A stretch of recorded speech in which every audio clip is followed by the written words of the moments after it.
Audio on demand from Vision Christian Media. Exploring faith and the future. Neil Johnson and Bible teacher Dr. Kameel Majdali. Back into the Middle East today, where we're talking about the nation of Iraq, the cradle of civilization, the Babylonian Empire, so prominent through the scriptures. And in the 21st century, Kameel, this is a place that has some more prominence because of an expected rise of Babylon again. This is a topic that really deserves a lot of coverage. We'll do what we can in a few minutes, Neil. But I've been watching Iraq for 20 years now, especially since the first Gulf War. That was in 1991. And I am not dogmatic about this. There are voices that I respect that have a different point of view. But one of the questions that should be asked by serious Bible students is, will Babylon rise again? And why do we ask the question? Because of Babylon's prominent place in the book of Revelation. Where is Babylon?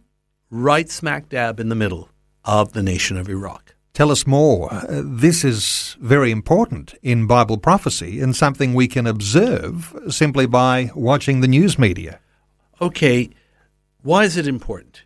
Neil, there are 7 chapters in the Bible, 5 of them in the Old Testament, 2 of them in the New, that speak about the fall of Babylon.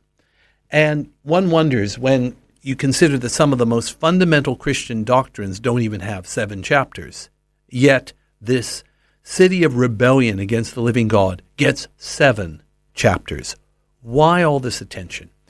First of all, Babylon is the birthplace of rebellion to God, false religion, false theology, and it's really wreaked havoc for a long time.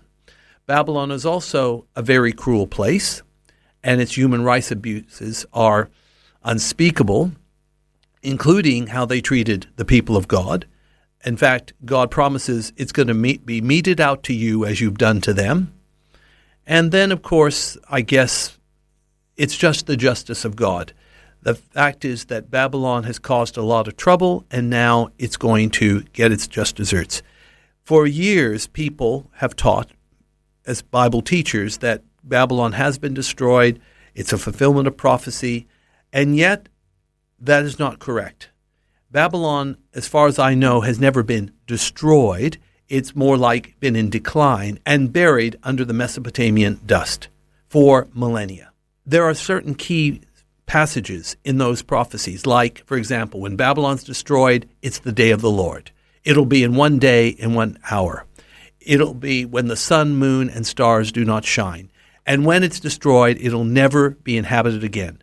None of those things have yet been fulfilled, which tells me they have a future fulfillment for the simple reason God keeps his word. If he says it's going to happen, it's going to happen. So for keen world watchers, people who are interested in Bible prophecy, this is one of those nations where you say, watch this space. The end is not yet come here. That's right, Neil. And one of the things people seem to have not caught on yet is that the late Saddam Hussein, he didn't just start wars with his neighbors, be it with Iran or with Kuwait.